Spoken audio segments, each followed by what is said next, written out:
días, hermanos. Buenos días. Ustedes, gracias por, como siempre, pues invitarnos como iglesia a compartirles esta cuestión de los artículos de fe y un poquito de clases de doctrina, ¿verdad? Quiero en primera instancia volver a presentarme porque ya tiene como un mes que nos vimos. Mi nombre es Isaí Ábalos, yo tengo 31 años y soy arquitecto, ¿verdad? Mi esposa me acompaña y siempre me acompaña. Ella es Andrea Nudin. Tenemos ya 5 años de casados. En este año cumplimos los 5 años. Y los dos estuvimos estudiando juntos en el diplomado de Santiago Quique y estudiamos ahí, entre otras cosas, también la doctrina. Actualmente estamos sacando adelante una maestría en Southwestern y esperando en Dios que se pueda completar con éxito. Pues el día de hoy, estamos muy gozosos por estar aquí. Gracias a Dios que podemos aquí estar compartiendo. Y la idea es primero, pues de mi parte, no ponernos nerviosos, tratar de explicar todo.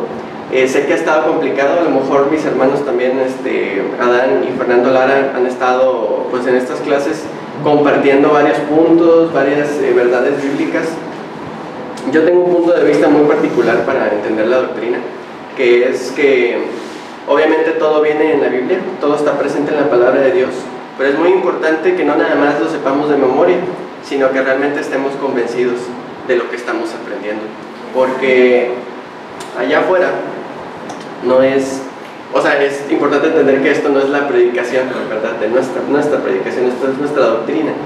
No se usa tal cual para evangelizar a alguien y así. Entonces ahorita lo que vamos a ver un poquito más, pero hemos visto temas complicados, por ejemplo, el Dios Padre y el Dios Hijo, que eso lo entendemos porque ya tenemos la fe, y eso lo entendemos porque ya el Espíritu Santo está en nosotros, pero no significa que para los demás es igual de sencillo, ¿verdad? No significa que son conceptos fáciles, o que la gente haya crecido en un contexto en el que entiende todo lo que nosotros entendemos, ¿sí? Entonces, para nosotros fue difícil. Y va a seguir siendo difícil porque no son tampoco, algunos conceptos sí son muy intuitivos y otros no, algunos son difíciles de comprender. Y así es la doctrina, por eso la aprendimos a ver de manera sistemática, por eso la aprendemos a ver como si fuera A, B, C, D, y inciso A, B, C, D, A. Entonces, si quieres vamos a poner la primera slide. Mi punto es ese, es que pregunten, mi punto es que todos cuestionen y se cuestionen lo que viene en la Biblia. Mi punto es que ustedes puedan como explayarse, ¿verdad? Si no les tiene quieto una explicación o si no les tiene tranquilo algo, pregunten, ¿sí?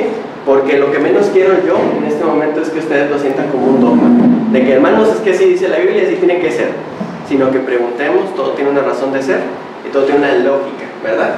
Hemos visto, y yo estuve también macheteándome todo lo que han visto ustedes, que en realidad es lo más complicado, es entender a Dios tal cual como es. Y eso es una cosa que nunca lo vamos a poder hacer al completo, hermanos, ¿ok?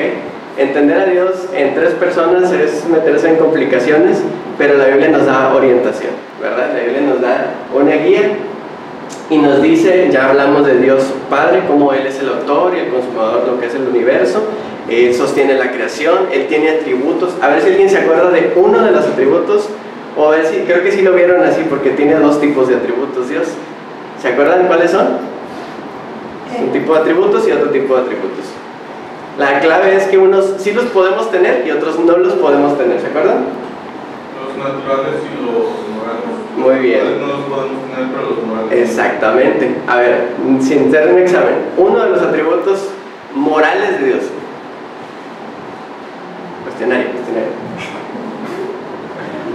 Que usted sí lo puede, que lo puede compartir con usted. O sea, usted sí puede ser así o intentarlo. O los naturales, uno que se sepa. El amor es uno de los morales. El amor es uno de los morales porque Dios es amor, como dice la palabra de Dios, pero usted también puede reflejar y compartir amor, ¿verdad? Puede intentar serlo. Y de los naturales, los que no podemos tener, ¿cuáles son? ¿Alguno? La omnipresencia. Exactamente. Ya vi quién puso atención y quién. Eso es muy importante, hermanos, conocer a Dios como el Padre. El segundo, conocimos a Jesucristo, la persona de la Trinidad que es Jesucristo. ¿Qué se les quedó más de Jesucristo? ¿Qué es qué? También tengo aquí, yo también estoy estudiando. ¿Cómo que O sea, lo que más se recuerden de cuando vieron la persona del Hijo en cuestión de la Trinidad, cuando vimos a Jesucristo, Dios como el Hijo. Pues Que Él es... se humanizó. Exactamente, es la versión de Dios pero encarnado. Él es el autor y el consumador de la salvación, ¿verdad? Y nos toca ver lo que es el Espíritu Santo, ¿ok? Para no hacerlo tan largo, vamos a entrar ya en materia. La persona, nos vamos a basar mucho en las cosas que dijo Jesucristo, ¿ok? Porque el que más nos enseñó acerca del Espíritu Santo y de la doctrina del Espíritu Santo fue personalmente Jesús, ¿ok? Entonces, en Génesis, a ver si nos podemos, igual les voy compartiendo, hay dos lenguajes principales en la Biblia. El Antiguo Testamento principalmente fue escrito en hebreo y el Nuevo en griego en su mayoría. Pero en las dos, en el lenguaje encontramos cosas muy importantes. Vamos a entender primero lo que en ese lenguaje significaba ser un espíritu, porque a veces, ahorita la palabra espíritu se usa para muchas cosas. Por un ejemplo, están los espiritistas y que los espíritus chocarreros y que los espíritus no te... Aquí vamos a hablar de un espíritu en particular y de unas palabras en particular. En el hebreo la palabra es ruach, dice en Génesis 1:2, y el Espíritu de Dios se movía sobre la faz de las aguas. Hay un chorro de palabras que nada más saber, pero lo importante es que hay dos palabras principales que es ruach y la palabra en griego que es neuma. ¿Ok? En las dos versiones, o sea, en las dos interpretaciones de la palabra, lo primero que evocaba la palabra era algo intangible, como el aire. Yo cuando exhalo, pues no puedo verlo, pero puedo ver, por ejemplo, los efectos. Por ejemplo, si le soplo aquí, ustedes pueden ver el efecto muy fácilmente. Entonces es algo real, pero que no se puede ver. Las palabras, las dos que se usan aquí, es precisamente para eso, para evocar algo que es obviamente existente, pero que no lo puedes ver, ¿verdad? No lo puedes tocar. Y eso hace una diferencia entre el hombre y el espíritu, ¿verdad? Ya acá en Juan 4:24, cuando Jesús habla con la samaritana, ¿se acuerdan de esa parte de la Biblia? Sí. Cuando Jesús habla con la samaritana y empiezan a discutir de que no, es que ustedes adoran aquí, que ustedes, y le dice a la... Y adorar en ese contexto, ya habíamos visto también lo que es el original en griego, que la palabra de oración era inclinarse. Entonces, cuando usted lee adorar, en ese contexto es inclinarse, es una acción. O sea, ella está hablando muy superficialmente, pero Jesús le dice, en realidad se necesita que no nada más te inclines, sino que adores de verdad. Pero no se lee en estas traducciones. Pero en las palabras originales, cuando siempre usamos o vemos que Dios es espíritu, se refiere a la palabra neuma, ¿verdad? Que es aliento, igual eso está muy similar, respiración. Y algo que es muy importante en esta palabra es que habla de un ser consciente. Es decir, dice ahí de un espíritu o un ser racional. Incluso para los griegos, que tenían mucho en la mente la filosofía y todo, decía alma racional. Ellos hablaban mucho del alma. Para ellos la palabra alma y espíritu era casi equivalente. Entonces, ¿qué es lo que estamos hablando en la Biblia? Para poner ya todo el contexto de lo que vamos a hablar, es precisamente de la palabra espíritu en estos dos contextos. Es algo intangible, no algo que empiece aquí a mover las cosas ni nada, sino que es literalmente un ser racional, ¿ok? Por eso decimos que también es parte de la persona de Dios. Ahorita lo vamos a ver más adelante. Ese es nada más un contexto. Pasamos por favor a la siguiente diapositiva. Puse un poquito más si quieres dar hasta otro clic. Ahí está. Vamos a leer bastante. Si quieren lo pueden ir buscando. Se usa siempre aquí Reina Valera, para que ustedes también lo vayan, si quieren, buscando. No los voy a poner a leer específicamente, sino solamente exponerlo, ¿verdad? Dice, vamos a ver varias verdades del Espíritu Santo. Les pido que tomen bastantes notas. Sí les vamos a dar más adelante un cuestionario y todo, pero es bien importante que anoten las primeras impresiones, lo más importante que a ustedes se les venga a la mente, porque de eso es lo que se les va a quedar, y eso es lo que les va a ayudar a contestar el cuestionario, ¿verdad? Yo me perdí de esto. Entonces, pues así. Lo primero que vamos a aprender acerca de la doctrina del Espíritu Santo es que el Espíritu Santo inspiró a los santos hombres de la antigüedad que escribieron las Escrituras. ¿Quién habrá dicho esto? Bueno, pues vemos principalmente en el Nuevo Testamento, porque estamos hablando de que, acuérdense de una cosa, cuando Jesús vivió, pues no estaba la Biblia, ¿verdad? O sea, esto que tenemos, que está interlineal y todo, que inglés y español, esto no existía. Cuando existía Jesús y él cita la Biblia, o lo que nosotros vemos como el Antiguo Testamento, él tenía una una Biblia que se llamaba Septuaginta. Era la versión del Antiguo Testamento que le faltaban algunos libros todavía, pero Jesús sí tenía unas escrituras, sí tenía una especie de Biblia. Se llamaba la Septuaginta, la habían hecho los egipcios en algún momento, como unos 300 años antes de que Jesús naciera. Y había durado mucho tiempo, o sea, empezaron en el 300 y terminaron como en el 150. Entonces fue un trabajo muy grande. Pero dice aquí, fíjense, vamos a leer este extracto que dice 2 de Pedro 1:21. Luego le dice, porque nunca la profecía fue traída por voluntad humana, sino que los santos hombres de Dios hablaron siendo inspirados por el Espíritu Santo. En varias ocasiones les pongo la misma palabra para que sepamos, o sea, como que en paréntesis, para que sepamos que estamos hablando exactamente de lo mismo. O sea, la Biblia siempre es así muy coherente y las cosas se van cruzando. Aquí Pedro está hablando precisamente, cuando uno lee todo el capítulo, a mí me gusta decir siempre que cuando uno lee no debe leer solamente el capítulo, o sea, el versículo. Todo tiene un contexto. Aquí Pedro está hablando de ellos como apóstoles. Si uno lee 2 de Pedro 1, del 1 al 21, él está saludando y está diciendo a la gente, oigan, ¿saben qué? Y luego en este extracto está enfocado a sus credenciales como apóstoles, ¿sí? Porque mucha gente en ese entonces cuestionaba a personas comunes y corrientes. Obviamente la gente estaba al pendiente de que ellos eran pescadores, de que ellos eran gente común y corriente, de que ellos eran gente, pues, así como que tú dijeras, estos no ni fariseos son. O sea, entonces la gente los cuestionaba. Y Pedro les aclara, a ver, ni nosotros, ni los que escribieron antes estamos hablando de nuestra propia palabra. Nosotros los apóstoles que vivimos con Jesucristo estos 3 años, y la gente que escribió, en este caso lo que ellos sí tenían escrito, o sea, los profetas, por eso dice profecía, Isaías, Jeremías, Amós, Joel, a eso se refiere, dice, hablan siendo inspirados, y por eso nuestra doctrina se basa en, o sea, el Espíritu Santo habla acerca de que Él inspira en el tiempo pasado, en el tiempo presente también, ahorita lo vamos a ver, a los hombres de la antigüedad. Es decir, así como veíamos en la cuestión de la palabra de Dios, toda escritura es inspirada por Dios. En ese entonces el que lo escribió estaba pensando en la Septuaginta.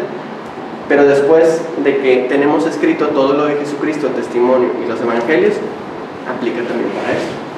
El término que usa para inspirar, fíjese lo importante de ver lo que significa la palabra. Porque aquí inspirar, en esa palabra que viene, en esa que no me que pues, inspirados, es la palabra fero, que no significa como alentar ni nada, sino literalmente cargar o llevar. O sea, es como hablar por él, ¿sí? O sea, eso es la profundidad de la palabra. O sea, no es como que te guía, literalmente casi como lo dijera él mismo. Y en la otra palabra, que es 2 Timoteo 3, de 16 al 17, dice, lo habíamos visto, toda escritura es inspirada. Aquí se usa otra palabra que quiere decir casi literalmente como soplado, como cuando te pasan las respuestas de un examen, ¿sí? O sea, o no sé, espero que nadie se haya confiado, pero alguna vez, literal, cuando alguien te sopla algo, pues porque está muy cerquita de ti, casi en tu oído, ¿verdad? Te dice, oye, es esto. Y así, o sea, no es como una guía solamente, sino que literalmente casi que el Espíritu Santo escribió por ellos, ¿sí? Toda escritura es inspirada por Dios, útil para enseñar, redarguir, corregir, que así ya lo habíamos visto, ¿verdad? ¿Por qué creemos que el Espíritu Santo trabaja así? Porque en la Biblia, no nada más en esta parte, claramente en muchas secciones habla acerca de que el Espíritu no nada más lo inspiraba como dándole un tip, sino que a veces literalmente empujaba toda la oración o toda la frase o toda la teología que ellos estaban haciendo, ¿sí? Y no podía ser de otra manera. Los apóstoles no tenían más que el estudio que Dios les había dado, que Jesús les había dado. ¿Cómo iban a saber ellos de letras? Estas muchas cosas que se escribieron, por ejemplo, 1 de Pedro, 1 de Juan, el griego que usan está así todo, así como los que sí saben de griego y todo dicen que esos escritos se nota que ellos acababan de aprender griego con esa definición. Entonces, ¿cómo podía ser otra cosa que ellos estuvieran hablando tan así si no era por el Espíritu Santo? Por eso dice, el Espíritu los cargaba, porque pues ellos nomás traían su educación básica, ¿verdad? Entonces, así era, y por eso creemos que el Espíritu Santo inspiró. Vamos a la que sigue. Pueden ir preguntando, ¿verdad? Pueden ir ahí cuestionando. Ahora ese fue el tiempo pasado, ahora vemos el tiempo presente. Dice, mediante la iluminación de Él, capacita a los hombres para que entiendan la verdad. Esto ya habla de usted y de mí, ¿verdad? Dice, pero cuando, esto lo dice Jesús, acuérdense que aquí estamos primero viendo lo que Jesús dice y luego lo que los apóstoles interpretaron. Dice Juan 16, del 13 al 15. Dice, pero cuando venga el Espíritu, otra vez usa la misma palabra para el Espíritu en los griegos. Dice, pero cuando venga el Espíritu de verdad, Él los guiará a toda la verdad, porque no hablará de su propia cuenta, sino que hablará todo lo que oyere y os hará saber las cosas que habrán de venir. El objeto de toda esta frase como complicada es el Espíritu Santo. O sea, aquí nada más está hablando del Espíritu Santo. El sujeto o el sujeto, el predicado estamos nosotros, ¿verdad? Usted y yo. Pero aquí está hablando Jesús con sus discípulos. Esa parte me gusta mucho porque en todo el 14, el 15 y el 16 Jesús está hablando por última vez con sus discípulos. Acuérdense, esa parte de la Biblia es el último discurso que les da Jesús a sus discípulos. Y literalmente les dice, se van a quedar. O sea, yo ya me voy. Y lo que va a pasar es que no se van a quedar solos. Eso es lo que en todo el contexto del 16, del 1 al 15, del 15 al 23, etc. Eso es lo que está pasando. O sea, es como si Jesús nos lo dijera a nosotros como también. Cuando los hijos se van de casa, pero sigue la mamá presente. Exactamente, más o menos por ahí va. Pero iba a ser una situación un poco más crítica, porque Jesús, aparte, Jesús sabía que los iba a dejar así que con toda la chamba, ¿verdad? Los iba a dejar con todo un trabajar. Y nadie, hermanos, de los apóstoles murió bonito. Créanme que nadie, hubo uno que sí, pero todos los demás fue puro sufrimiento. Y ellos no lo sabían. De hecho, hasta les dice, ustedes ni saben qué va a pasar, pero sí va a venir el Espíritu Santo, es decir, van a tener ayuda. Va a llegar esa tercera persona de la Trinidad, ese yo mismo, pero no físicamente. Acuérdense que Jesús es la representación física, es un punto en la historia. Son 3 años, es una persona de carne y hueso que vivió, caminó así como usted y yo, tuvo enfermedades, tuvo necesidades, tuvo hambre, tuvo todo. Pero el Espíritu es intangible y así era necesario, porque Jesús necesitaba terminar su obra y se necesitaba quedar el Espíritu de Dios aquí en el mundo. Entonces aquí dice, en este contexto de los apóstoles que están hablando, dice, Él os guiará a toda la verdad, ¿ok? Cuando usted entiende lo que yo le estoy diciendo y lo que viene en la palabra de Dios, no es porque yo me explique muy bien, es porque activamente el Espíritu Santo está adentro de usted. Sí suena extraño, ¿verdad? Sí suena como diferente, sí suena sobrenatural, pues le voy a decir que sí lo es, porque así lo dice la Biblia. No nos estamos imaginando, porque hay gente que dice, no, es que todo es mental, es que todo es como figurativo, pero no, realmente cuando usted cree en Jesucristo, realmente el Espíritu de Dios viene a usted, y puede estar en usted, puede estar en mí, puede estar en mi esposa, en nuestros hijos, etc. Pero es una manera diferente y no es una filosofía, no es algo, que yo me haga un cocubash, literalmente. Porque así lo dice la Biblia, así lo escribió Jesús, así lo dijo Jesucristo, viene el Espíritu a ti, ¿sí? No lo tiene tu amigo que no aceptaba a Cristo, no, sí hay algo inmensamente diferente en ti que no hay en otra persona, ¿sí? Esa es una función. Dice, Dios nos reveló a nosotros por el Espíritu, porque el Espíritu todo lo escudriña, aún lo profundo de Dios. Entonces ahí seguimos viendo cómo el Espíritu nos revela las cosas y nos ayuda a aprender y a desarrollarnos, porque la finalidad del Espíritu Santo es que usted y yo seamos más perfectos para Dios. Sí, esa es toda la finalidad, que en esta vida, que pues para Dios es como un abrir y cerrar de ojos, pero Él sabe lo importante, las cosas del hombre, sino el espíritu del hombre. O sea, es una retórica que dice, es que pues el espíritu del hombre también, o sea, el hombre también tiene un espíritu personalmente. Una cosa es el espíritu de Dios y otra el espíritu del hombre, pero son en contra, aquí lo dice. Dice, el hombre nada más sabe lo que está dentro de él, pero las cosas de Dios nada más las sabe su espíritu, ¿ok? O sea, ya hace diferencia entre el espíritu de Dios y nosotros. No es lo mismo. Hay gente que dice, ay, no, es que Dios es una fuerza, pero no. Dios es uno y su espíritu está en cada uno de nosotros. O sea, ese espíritu es real y es tangible, ¿verdad? Dice, así tampoco nadie conoció las cosas de Dios, sino el Espíritu de Dios. Parece un poco complicado de leer, por eso lo puse en highlights, pero cuando lo leemos con atención le damos todo el sentido del mundo, porque habla de 2 objetos diferentes. O sea, aquí Pablo sí está hablando del Espíritu de Dios y cuál es la diferencia con el Espíritu que usted tenía cuando estaba en converso. Que dice, nosotros no hemos recibido el Espíritu del mundo. ese es el que usted tenía. Cuando usted estaba sin Jesucristo, usted tenía un espíritu, pero era un espíritu vacío, un espíritu del mundo, ¿verdad? Dice, el espíritu que proviene de Dios para que sepamos lo que Dios nos ha concedido, lo cual también hablamos. Ella habla de los apóstoles y los predicadores, ¿verdad? No por palabras enseñadas por sabiduría humana, sino con las que enseña el Espíritu. Aquí la Reina Valera ya nos hace un favor al ponérnoslo en mayúsculas. En el original no viene. Ellos, así se intuye que está hablando de dos cosas. Y ya la Reina Valera nos ayuda con las mayúsculas, porque estos ya se refieren al Espíritu de Dios. ¿Sí? Ahí nos echa la mano, ahí nos da como un hack, ¿verdad? Entonces, ¿qué es lo importante de aquí? Él nos capacita. El Espíritu Santo, su función es capacitarnos en el tiempo real. Cuando yo abro la Biblia, cuando yo me levanto en la mañana y hago oración, o cuando voy a predicar, es el Espíritu Santo el que está activamente funcionando, ¿de acuerdo? Es el que está activamente obrando en nosotros. ¿Vamos a continuar? Obviamente esa es la diferencia. El hombre natural no percibe las cosas que son el Espíritu de Dios. Siguiente. Muy bien. Si es muy rápido, me dice. A lo mejor para mí, como ya lo hemos dado un par de veces, es un poquito más de como que decir. Dice, el Espíritu Santo exalta a Cristo y convence del pecado. Una función también del Espíritu Santo es que le ayuda a usted a aceptar a Cristo en su corazón, a creer en todo lo que dice la palabra de Dios. Vamos a hacer una pequeña pausa. Ya dijimos que Él inspiró en tiempo pasado a los que escribieron la Biblia. Ya dijimos que Él inspira actualmente a nosotros, ¿verdad? Nos inspira activamente.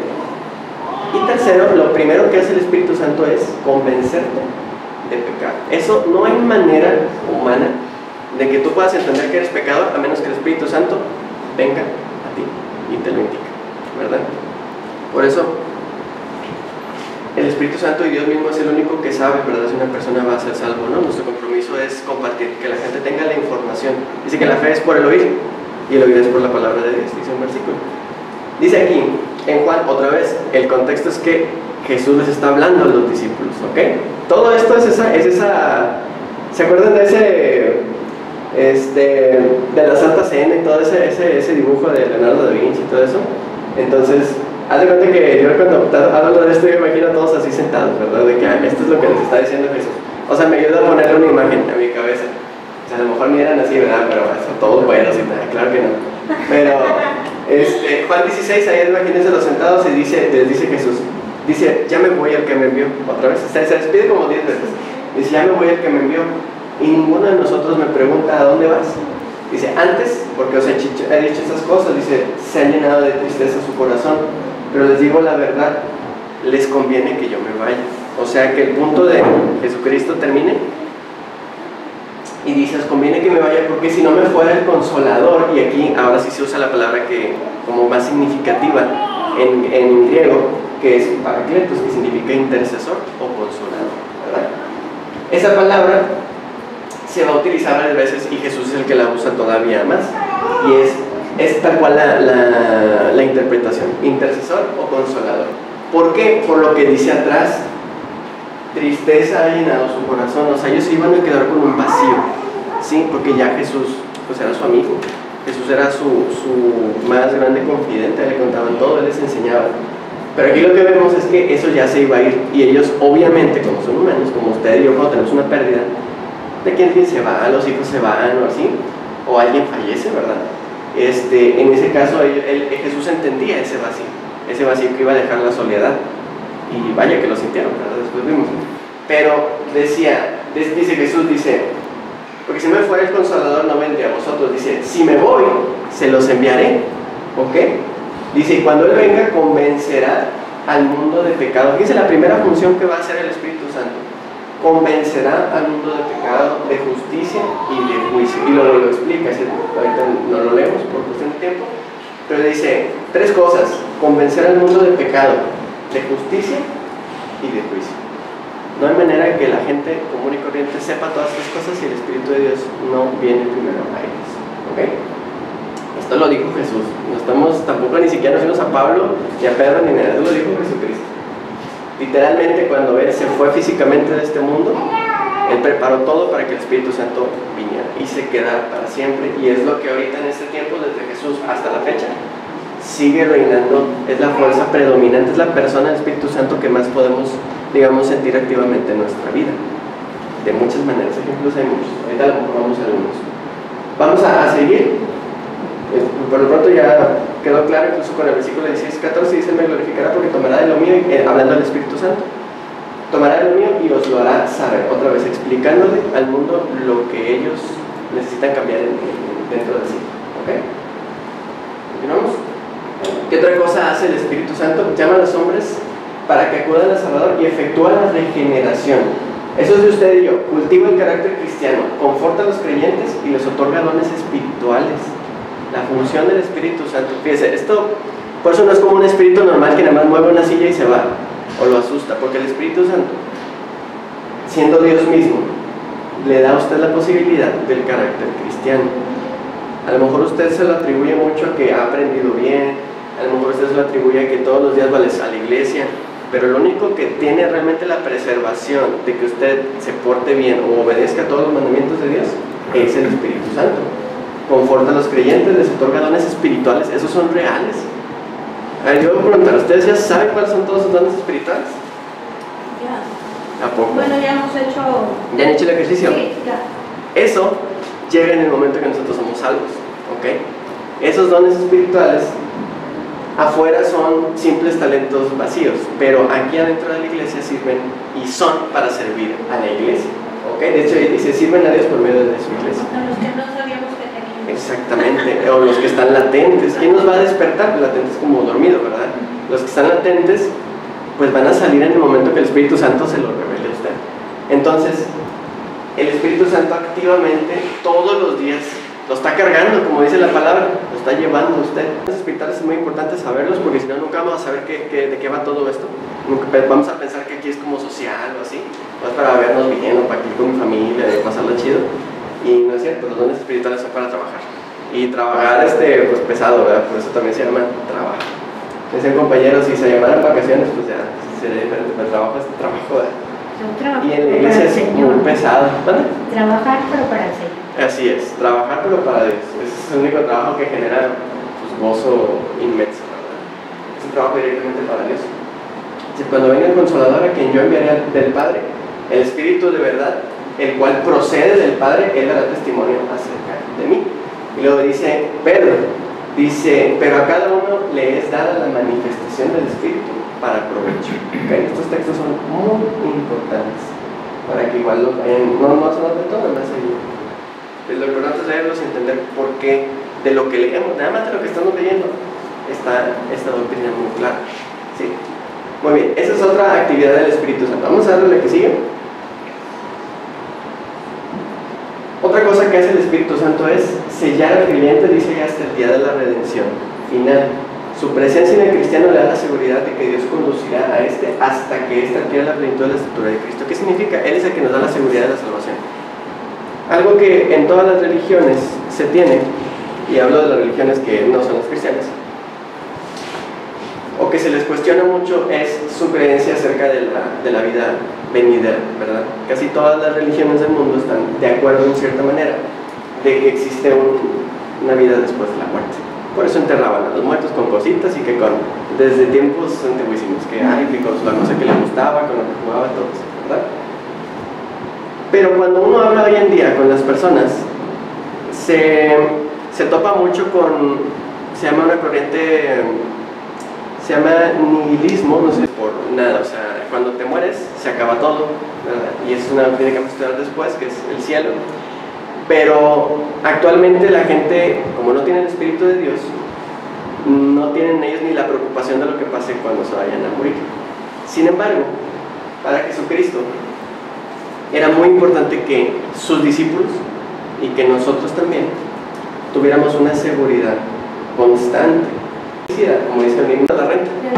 Es como de, pues dejas 3 rentas y a ver si después no me haces algo que me cueste más que eso, ¿verdad? Entonces, si ustedes rentan o han recibido como rentas, pues eso es lo que significa. Entonces, dice Pedro, es como, dice, son las arras de nuestra garantía, ¿verdad?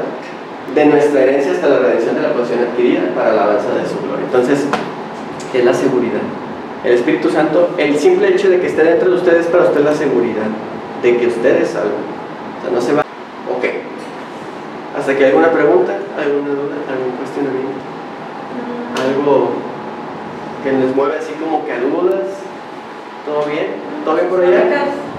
El Espíritu de Dios, o sea, estamos hablando de tres personas, que es Exactamente. Dios encarnado, Dios El Dios creador, todo el universo. y el Consolador, que es el que nos deja Cristo cuando Él Así es. necesita o al cielo. Algo muy importante que yo leía es que no es realmente solo una manera de hablar. A veces tenemos una manera de hablar como cristianos que, pues sí, a lo mejor otras personas lo piensan como muy religiosa, por eso las cosas tal cual las estamos aprendiendo aquí tampoco hay que decirlas tan literalmente, porque realmente la gente va a empezar.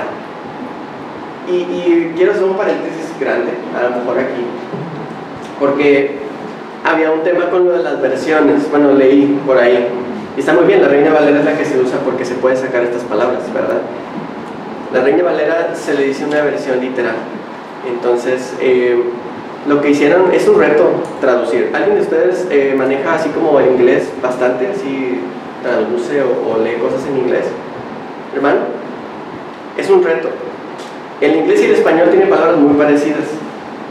Casi para todo tienen una traducción literal con una palabra o con dos. Pero estamos hablando de lenguajes bien antiguos. Lenguajes que ahorita ya ni se enseñan. El hebreo ya ni es ese hebreo. Y los que estudian mucho agarran la Reina Valera, porque van a estudiar una maestría, porque van a sacar las palabras, van a sacar un exégesis, etc.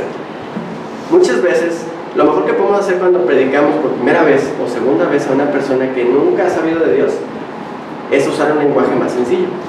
Y en ese tono se han hecho otros tipos de versiones, ¿verdad? Que son las versiones no literales y las versiones de paráfrasis. Son diferentes. No es una clase de eso. Solo quiero decirles que cada versión tiene como que su propia intención y su propio lenguaje. El lenguaje es algo que hoy en día va cambiando muchísimo. Hay algunas que se limitan a decir, no, pues que en vez de dracmas ya te lo traducen a plata, ¿verdad? O a gramos de plata. O ya te lo traducen a pesos mexicanos de repente. Que en vez de pies, o en vez de varas, o en vez de esto, ya te lo traducen a metros. Que el arca de Noé. Y entonces cada traducción tiene diferentes como intenciones, ¿verdad? Incluso hay Biblias cronológicas, hay Biblias de todos tipos. Y las traducciones, pues no, como decíamos, también creo que hubo un tema en la primera iglesia en la que dimos estos temas, porque también tenían como que, ¿cuál versión y todo? Porque el prejuicio principal es que a lo mejor te va a decir mentiras. Ese es el prejuicio principal. Yo no quiero abrir la Biblia, dice alguien que a lo mejor no tiene estos temas, dice alguien, yo no quiero abrir la Biblia en Juan 3:16 y que venga algo completamente distinto. Ese no es el objetivo. O sea, obviamente hay que ser cuidadosos, ¿verdad? Y preguntarle, por ejemplo, al pastor cuáles versiones ha utilizado en sus predicaciones o cuando va. Pero generalmente la intención es simplificar el lenguaje, nada más. No es decir alguna mentira ni nada. De hecho, incluso en Estados Unidos se usa la King James. Esa no es la Reina Valera. En Estados Unidos la que usan los templos bautistas es la King James, que tiene un poquito más de tiempo antiguo que la Reina Valera. La Reina Valera en 1960. ¿Hace cuánto? ¿Quién nació en el 60? No. Nadie, ¿verdad? Yo 10 años después. Pero no hace mucho tiempo. O sea, no hace muchísimo. Son revisiones. Como 60 y algo de años. Sí, entonces son revisiones que se han hecho, al final de cuentas. Entonces, no le tengamos miedo tampoco a otras versiones. De hecho, yo estoy con Fernando Lara, la que usamos en la iglesia es la Reina Valera, de 1960, porque es literal. O sea, es una traducción que palabra por palabra se fue traduciendo. Y el detalle de traducir literalmente, como en el inglés, es que a veces hay cosas que se pierden, ¿verdad? Porque las palabras no dan. A veces tienes que buscar otra palabra similar. El hermano Adán nos comentó, estábamos en su carro y nos dijo, él a lo mejor se presentó y dice que él traduce. Pero no traduce al español de nosotros, que tampoco es el de España ni nada. Él traduce a lenguas. O sea, él estaba en la comisión que traducía a lenguas que tienen no 10,000 ni 15,000 palabras, tienen muchísimas palabras que específicas. Hasta hay palabras para una estación del año y hay palabras para un día. O sea, ¿cómo traduces eso? Entonces no vas a traer una Reina Valera para explicarles el Evangelio, vas a usar palabras. Entonces, no tenerle miedo es un paréntesis que quería hacer, porque, por ejemplo, aquí yo tengo una interlineal que es Reina Valera NBI. La NBI entra en la segunda categoría, que respeta, como que traduce todas las, el sistema métrico y todo, Y obviamente por eso es importante la doctrina, porque si hay allá afuera versiones que pues no se apegan mucho al original. ¿Por qué? Porque tienen otras intenciones, a lo mejor no incorrectas, pero ya no cumple con nuestra... Nosotros somos muy bíblicos, siempre nos dicen que los bautistas somos muy de abrir la Biblia, de ver cada pasaje, de ver cada palabra, de desmenuzar todo. Y para eso nos ayuda más la Reina Valera y la NBI y la NTV y así, porque son muy apegadas. Entonces nada más es de investigar y de la experiencia de los pastores, que son los que mucho más han abierto la Biblia que nosotros. Siempre, no le tengan miedo. Oiga, pastor, es que voy a dar un tema, pero está muy seco o muy recto lo que dice la NBI, en la Reina Valera. Ya el pastor les va a recomendar qué otra versión se puede simplificar. O incluso si yo mismo no entiendo, me ha ayudado de que a ver qué dice la NBI. Ok, ya vi cuál es el contexto, ¿verdad? Entonces, el razonamiento, hermano, si me lo permite, es que precisamente, como dice, el Consolador, el Espíritu Santo, es el que nos va a revelar la verdad, ¿no? Así es. Está usted enseñando. Entonces, cuando las personas me han dicho, es que yo no entiendo el lenguaje de la Reina Valera, la respuesta es muy simple, es que no está el Espíritu Santo en ti, o no estás permitiendo que el Espíritu Santo te la revele. No es la versión, o sea, si el Espíritu Santo, si tú no entiendes la versión Reina Valera, lo que me estás diciendo a mí es que el Espíritu Santo no te lo está explicando, y es como decir que el Espíritu Santo no tiene la capacidad de revelarte la verdad de Dios. Entonces es una blasfemia. Y también entendemos que es responsabilidad precisamente de los pastores y de los maestros de utilizar la Reina Valera y con la ayuda del Espíritu Santo poderle explicar a los hermanos en la fe con palabras más inteligibles lo que quiere decir la Reina Valera. Así es. Y nos negamos rotundamente, y no se trata de discutir mucho menos, nos negamos rotundamente a la NBI porque he encontrado en los estudios que he realizado muchos versículos que están totalmente sacados de contexto. Sí. Entonces por eso no recomendaríamos la NBI, ¿verdad? Sí, le digo, hay varios, de hecho, curiosamente hay varios pastores que también han comentado sobre varios pasajes, que pues hay muchas diferencias. El punto es siempre usar de preferencia lo que en la iglesia se maneja. Claro. Pero como usted dice que es lo principal, siempre hay responsabilidad de nosotros de explicarlo. Y por medio del Espíritu Santo. O sea, Dios nos utiliza, al final de cuentas, para explicar. Y eso es independientemente de la versión que estemos. Porque cuando aquí lo que encontramos es la verdad escrita, ¿verdad? Pero hay que saberla explicar. Y si no la entendemos al 100%, pues menos. O sea, o hacemos como que la entendemos, pues nada más vamos a estar repitiendo una creencia. Y yo algo que en lo que estoy en contra es que solamente repliques creencias. Tú tienes que estar convencido. Ahora, porque lo vivo todos los días, es traducir. O sea, traducir de la traducción. Porque veo la Reina Valera y habla pues, de vosotros, y habla de dracmas, habla de cosas, o sea, así. Pero sé que es la traducción más literal, ¿verdad? Y yo, como lo he estudiado, lo puedo traducir. Pero pues, si le pido a alguien más que lo traduzca, o sea, va a estar como que no tiene el tiempo a lo mejor de estudiarlo, ¿verdad? Pero sí, estoy de acuerdo, y de hecho es de mucha inteligencia y de sabiduría y experiencia, ¿verdad? También. No, yo coincido con usted también, o sea, por ejemplo, si yo me pongo a leer, cuando yo me puse a estudiar la NBI, no fue mi inteligencia la que me hizo ver que estaba mal, fue el Espíritu Santo que me dijo esto no es verdad. Claro que entonces sí. Tiene usted razón, o sea, independientemente de la versión que usemos, el Espíritu Santo sea el que nos explique. Siempre. Como dice Pedro, nunca es interpretación privada, ¿no? Así es. Entonces, exacto, por ahí también lo pusimos porque ese es otro punto, pero si quieren vamos a avanzar.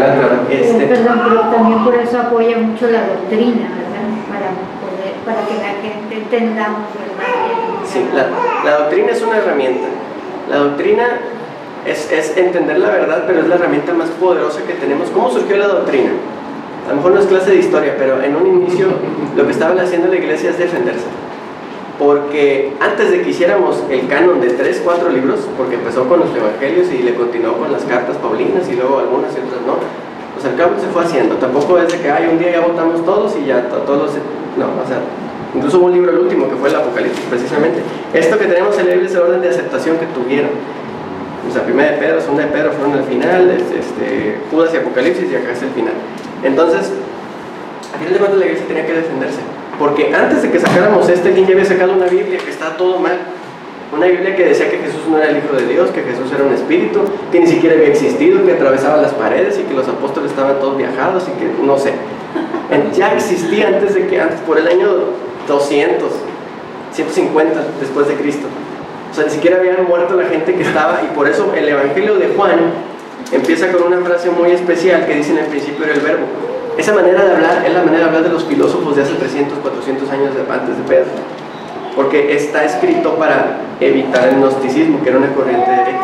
Entonces, lo que hacía la iglesia era defenderse, y lo que hacemos ahorita es eso: sistematizarlo, estudiarlo A, B, C, para ahora sí, no para nada más repetirlo, sino para, por medio del Espíritu Santo, evitar los errores. Porque mucha gente que le encanta estar en los errores, ¿verdad? Que les conviene que sean. ¿Por qué? Porque pues los va a hacer no comprometerse, los va a hacer no creer en nada. Por eso hay corrientes como esa que les digo, el nihilismo, que es nada importa, como que al final todo es el universo y todo eso. Entonces, pues, vamos a continuar, ya estamos terminando. Otra cosa que hace el Espíritu Santo es iluminar y dar poder al creyente en la adoración, la evangelización y el servicio, que va muy unido al punto anterior. Nos da los poderes, nos da las manifestaciones del Espíritu Santo, pero aparte Él nos da poder para evangelizar y para servir. Dice Lucas 24:49, otra vez Jesucristo, dice: yo enviaré la promesa de mi Padre sobre ustedes, pero quédense ustedes en la ciudad de Jerusalén hasta que sean investidos de poder desde lo alto. O sea, Jesús hablaba del Espíritu Santo como poder. El Espíritu Santo es poder por medio de nosotros, o sea, a través del Espíritu Santo. Y dice acá en Hechos, ¿verdad? Lucas dice: entonces los que se habían reunido preguntaron: Señor, ¿restaurarás el reino de Israel en este tiempo? Y les dice Jesús: no les toca a ustedes saber los tiempos o las sazones que el Padre puso en su sola potestad, pero recibirán poder cuando haya venido sobre ustedes el Espíritu Santo. Lo más importante de todas estas secciones de la Biblia es que veamos cómo Jesús habla de esta persona de la Trinidad, y que de esa manera nosotros también creamos en este poder del Espíritu Santo, ¿verdad? Para Jesús era tan tangible y tan real que Él se iba a ir, tanto como que el Espíritu Santo iba a venir sobre las personas, y es el mismo Espíritu Santo que está en ustedes, ¿ok? El mismo Espíritu Santo. Adelante, Omar. ¿A qué se refiere con las sazones? Es una manera de hablar, dice, los tiempos o las sazones. O sea, ustedes no saben ni el tiempo ni las maneras. La sazón aquí en la traducción de tuya y mía de todo el día es una manera, cuando vas a sazonar algo, es un detalle. Al final de cuentas, yo hice comida antier y no tenía claro cuánto tenía que sazonar la comida. A mi esposa le queda diferente y a mí me queda igual. Eso no es parte del lenguaje. Jesús está, y siempre usaba colores. Sería como decir los tiempos y las maneras. Y las maneras específicas, como cuando le pones un gramito más de sal a la comida. Las maneras en cómo enseñamos. Exacto. Ahí les va. Los tiempos y las sazones. O lo que tiene que estar pasando. Aquí resumidas cuentas es, ustedes no saben los detalles. Exacto. Es punto. Así a veces hay que, les digo, Jesús Jesús, tiene por qué saber los tiempos, ni las maneras, las formas en ni, las que vas. ni un solo detalle no les corresponde saber, porque le están preguntando algo muy específico. Le dice: oye Señor, ellos estaban oprimidos, acuérdense, no es clase de historia, estaban en la ruina. Los judíos ni podían adorar bien, tenían que darle, ahora sí que mocha al gobierno de Roma. Los trataban mal, eran politeístas, eran mal vistos, estaban encerrados, el templo después lo destruyeron. Era un momento de mucha, es a lo que realmente los discípulos seguían a Jesús, porque, por ejemplo, como dice o se cree que Judas, por ejemplo, creían que los iba a liberar de los romanos. A eso querían, a muchos seguían por interés a Jesús por eso. Sí. Por eso muchos se van, cuando ellos se dan cuenta que esto es más espiritual, pues mucha gente pues se va. Dice: no, es que mi reino es espiritual, y la gente pues, yo quiero que mañana mis hijos no estén batallando con los romanos aquí, son esclavos. Y eso era, por eso ellos le están preguntando algo muy específico, por eso Jesús les dice: ustedes no saben ningún detalle. Por eso les dice tiempos y sazones, es para englobar la palabra, no saben, no les va a tocar saber nada. Dice: pero recibirán, o sea, no van a saber los detalles, pero sí van a tener poder para atravesar por eso. Eso es lo que les dice aquí. Pero recibirán poder cuando haya venido sobre ustedes el Espíritu Santo. O sea, no les doy el qué, pero sí les voy a decir el cómo van a pasar por ahí. Y vaya que les hizo falta. Y ahora sí, me seréis testigos en Jerusalén, en toda Judea, en Samaria y hasta lo último de la tierra. El Espíritu Santo es el poder de Dios para cada creyente. Ahora sí, vamos a continuar. Pues, Ok. Todavía los judíos, Israel es un país que a la fecha y Roma desapareció. Desaparecieron, o sea, los romanos completamente, o sea, de la faz de la tierra, y los judíos pues ahí siguen, pero nada más, ahora sí que nada más lo sostiene la promesa de Dios allá de Abraham, porque no tienen casi ni nacionalidad. Les tuvieron que, en los 40 o en los 50 les tuvieron que asignar a ellos exactamente el territorio, porque estaba muy mal, o sea, ellos no tenían ni nada, o sea, están tan dispersos, no sabían ni qué era judío ni qué era nada. Por eso surgieron muchos abusos también contra ellos, pero bueno, esa es otra cosa. ¿Alguna duda? Ya terminamos el tema de el Espíritu Santo. Vamos a pasar al que sigue. No lo vamos a ver tan, o sea, no me voy a tardar tampoco tanto, porque ya lo resumí en una sola diapositiva. Pero sí es importante, porque es como el prólogo para lo que vamos a ver el próximo domingo con mi esposa, que es el plan de salvación, o sea, la doctrina del plan de salvación. Entonces, ¿alguna duda especial con lo del Espíritu Santo? Todos los puntos que vimos, es nada más de notar lo básico, ¿verdad? Sí. Porque les vamos a dar el cuestionario como quiera, o sea, lo que van a estudiar, y con sus notas, pues así que la clase, ¿verdad? Si todo está bien, dudas, comentarios, sugerencias. Por el momento no. Muy bien. No sé si, digo, empezamos como que 10 minutos tarde. Sí, No pasa sé si nada, no ustedes... pasa nada, no pasa nada. Tenemos tiempo. Tenemos tiempo. Es que tengo mi... No es que ustedes tengan otro compromiso. Sí, No, no, Ah, no, yo porque Tengo. no sé si empiezan a las 11 de repente ustedes. Sí, pero No. lo que le comentaba yo al hermano Samuel, nosotros hemos estudiado Romanos versículo por versículo, y estábamos estudiando Hebreos versículo por versículo, y el pastor Paco se enoja conmigo, pues te tardas mucho. Y digo, de lo que se trata es, no avanzamos hasta que todos hayamos entendido correctamente lo que se está enseñando. Entonces nosotros no nos medimos, porque en este día tengo que terminar este capítulo, y en este hasta que todos entendamos las mismas verdades, no avanzamos. Entonces no se sientan limitados en ese aspecto. Ok. Sí, el que sigue, yo me preparé para que en menos de 10 minutos leamos la siguiente diapositiva, como quiera, porque ese fue mi mayor trabajo y eso es muy difícil de resumir. Vamos a darle a la que sigue. Es muy importante entender en el contexto del plan de Dios y de la Biblia y de la doctrina. Digamos que el punto ombliguito de todo es precisamente esto, es la condición del hombre, y lo tenemos como un tercer tema doctrinal, que a lo mejor se puede decir muy fácil, a lo mejor usted y yo tenemos ciertas concepciones de esto, pero vamos a ver lo que dice exactamente la Biblia y cómo lo dice, porque es importante que es lo que dice y luego es cómo lo dice, cómo lo menciona. Creemos como cristianos que Dios creó al hombre a su propia imagen. Mucha gente dice, ay, pero ¿cómo que su propia imagen? Y ya con esto ya se viaja, y ya dicen, ay, es que no. ¿Qué significa? Que tiene inteligencia, que puede tomar decisiones morales, cosa que no pueden hacer los animalitos ni nada. Pueden expresar sentimientos, pueden razonar. ¿Qué es razonar? Es decir, 2 más 2 es 4, porque aquí en China y en otro universo y todo, o sea, así. Razonar. Ser responsable de sus decisiones también. ¿Ok? O sea, tomarlas y ser responsable. Desde el momento 1, porque algunos dicen, es que cuando Dios creó al hombre no tenía voluntad, y entonces ¿por qué pecó? El hombre tenía voluntad desde el principio. ¿Ok? Es uno de los principios donde viene en Génesis 1:27, ¿verdad? No lo puse, pero es donde dice dice, hagamos al hombre a nuestra imagen y semejanza, a nuestra imagen y semejanza. ¿Ok? No tiene nada que ver con lo físico, por cierto. Olvídense de eso, porque la gente dice, es que Dios, el que estaba hermosito. Con la palabra imagen, creen que se refiere a lo físico. Pero esto no es lo mismo con los atributos morales, ¿no? Era como que moralmente era esa imagen de semejanza. Así es, por lógica, que lo podemos hacer porque somos especiales, ¿verdad? Como una creación especial de Dios. Sabemos que es imposible que Dios hable de sus atributos, digamos, naturales. No, esa semejanza no tiene nada que ver con la omnisciencia, la omnipresencia, la eternidad, la bondad, no.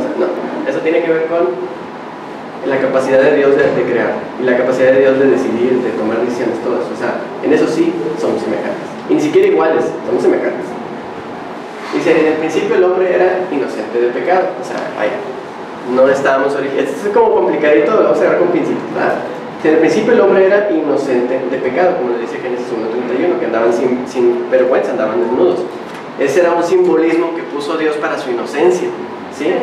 Si creemos que andaban desnudos, pero aparte significaba algo espiritual. Por eso cuando pecan, tienen que estar cubiertos. O sea, pueden seguir andando, pero cubiertos. Exactamente, lo único que se puede lograr en este mundo, tal como lo hizo Jesucristo, es cubrir los pecados hasta que ya podamos ser perfectos, ¿verdad? Por eso aquí en este mundo la perfección no es posible. Pero bueno, dice, en el principio el hombre era inocente de pecado y estaba investido del libre albedrío, o sea, de libertad de decidir por su creador. Dice, decisiones, ¿qué significa el libre albedrío? Decisiones morales libres, ¿sí? ¿Qué está bien? ¿Qué está mal? Desde el principio Dios nos permite elegir, y esa es la cuestión del Génesis. ¿Qué está bien? ¿Lo que Dios dice o lo que yo digo? ¿Qué decide el hombre? Pues lo que él dice. Bueno, esa es la caída. Dice, el hombre pecó en contra de Dios e introdujo el pecado en la raza humana. Eso lo vemos también en Romanos 5:12, cuando dice, el pecado entró en el mundo por un hombre. Ustedes ya han leído Romanos, dicen. Entonces, el pecado entró en la analogía entre Adán y Jesús. Dice, ustedes ya, por el pecado de un solo hombre, así entró la salvación por un solo hombre. Se está haciendo Pablo muchísimo más que uno. Dice, Pedro perdió su inocencia original y heredó una naturaleza y un ambiente con tendencias a pecar, haciéndolo transgresor de la ley divina y digno de condenación. Quiere decir que cuando el ser humano nace y ya empieza a tener conciencia del bien y el mal, en ese momento su naturaleza lo va a hacer naturalmente tendencia a pecar. Por eso dicen, y esto ya es un juego, pero dicen que los niños aprenden más lo malo que lo bueno. Ya está, es la naturaleza. No hay que asustarse. No significa que el niño sea malvado, pero sí significa que va a necesitar de Cristo. Que si yo dejo que crezca y nunca va a la iglesia y nunca aprende y nunca acepta a Jesús como su Salvador, el niño sigue con su naturaleza que lo va a llevar a estar en la eternidad sin Dios, que es el infierno para nosotros. Entonces, eso sí es lo que nos enseña la Biblia, pero lo que también nos enseña es esto, ¿verdad? Haciendo transgresor de la ley divina y digno de condenación. O sea, no hay de otra. Todo ser humano, a partir de Jesucristo, todo ser humano está en su obligación de aceptar a Cristo si quiere que su alma y su espíritu tengan comunión con Dios, que es la finalidad de la salvación, que el ser humano recupere ese estado de comunión, no de inocencia original. Usted nunca va a ser inocente otra vez. Jesucristo, y lo dice la Biblia, Jesucristo es como nuestro abogado, ¿verdad? Pero el abogado no le limpia los pecados a los criminales. El abogado dice y pone argumentos para que no te castiguen más tiempo o para que te libres de una condena, pero lo que hiciste, lo hiciste, como quieras. Somos culpables siempre, pero no juzgados, ¿verdad? Es diferente, luego lo vamos a ver. Dice, la gracia de Dios puede hacer que el hombre vuelva a estar en santa comunión con Dios, lo que vimos. Esa es la finalidad de la salvación y eso lo hace el Espíritu Santo, ¿no es cierto? En Efesios 2:8-9, por gracia sois salvos por medio de la fe, no por obras. No, eso es don de Dios, no por obras para que nadie se gloríe, ¿verdad? Dice, el carácter sagrado de la personalidad humana es evidente. Y esto es en contra de lo que les digo, las corrientes de pensamiento humanistas. Dice, el carácter sagrado de la personalidad humana es evidente. Cada hombre posee dignidad y merece respeto y amor. Y aparte, no lo puse aquí, pero aparte somos seres que tienen propósito. Porque una de las cosas que se lucha mucho allá afuera es que, como eso que les digo del nihilismo, esa palabra de nihil significa nada. Nihil es como nada, o sea, vacío. Entonces, si la vida es completamente vacía, les digo, el nihilismo es una corriente filosófica que dice que pues, no busques tu propósito, no tienes ningún propósito. O sea, disfruta tu vida, vívelo intensamente, no sé si les suene, pero pues es todo lo que se ve ahorita. No se estresen con la religión. ¿Qué?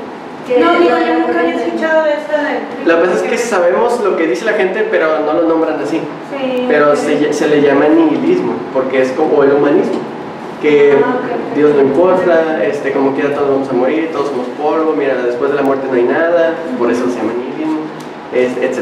Entonces, pero no. Exactamente, a partir de ahí se derivan todo el libertinaje, lo liberal, la gente que no se compromete con nada, exactamente, y hay gente que empieza a hacer cosas pero no se hace responsable de sus actos. exactamente. ¿Por qué? Porque les conviene que no haya un Dios, no haya una moralidad, que todo sea relativo. Esa está famosísima. Sí. Es como súper conveniente que todo sea relativo, porque pues no hay responsabilidad en la relatividad, porque si para ella está bueno, para mí está mal, y para él es azul. O sea, es muy raro. Pero bueno, dice, el hombre es una creación especial, y esos son ya el resumen de todo. Dice, el hombre es una creación especial y directa de Dios, cosa que no todos creen. ¿Ok? Dice, el hombre es objeto del amor de Dios. Es algo muy importante, lo voy a explicar brevemente. Dios, por alguna razón, no sabemos por qué, sabemos por qué razón específica, pero así lo planeó Dios, de que todos los planes que iba a haber en esta existencia, en este plano, en esta realidad de nosotros, todo iba a girar en torno al ser humano. Hay gente que no está de acuerdo con esto, ¿verdad? Dice, no, es que la naturaleza, es que esto, pero no. Lo más importante de la creación y el objeto, el depósito, los planes de Dios giran alrededor de la humanidad, no alrededor de los animalitos, no alrededor de la naturaleza. Además dice la Biblia que todo se va a destruir, pero lo que Dios decidió preservar es precisamente eso que están viviendo todos ustedes dentro de su mente, esa conciencia, ese amor, esas experiencias. Todo eso lo decidió Dios preservar, amar eso a pesar de que seamos pecadores, ¿sí? Eso es lo que aprendemos con esta doctrina de la condición del hombre. Dice, el hombre necesita restaurar la imagen de Dios en su vida. El hombre necesita muchas cosas. Estaba leyendo, tengo un material muy bueno que es el de nuestro seminario, no el de la maestría, que también son como libros y libros, pero ese es muy resumido. Y dice, sí, el hombre necesita servicios, necesita facilidades, necesita amor, necesita cuidado, necesita todo el hombre. Entonces somos peores que los animalitos, yo creo.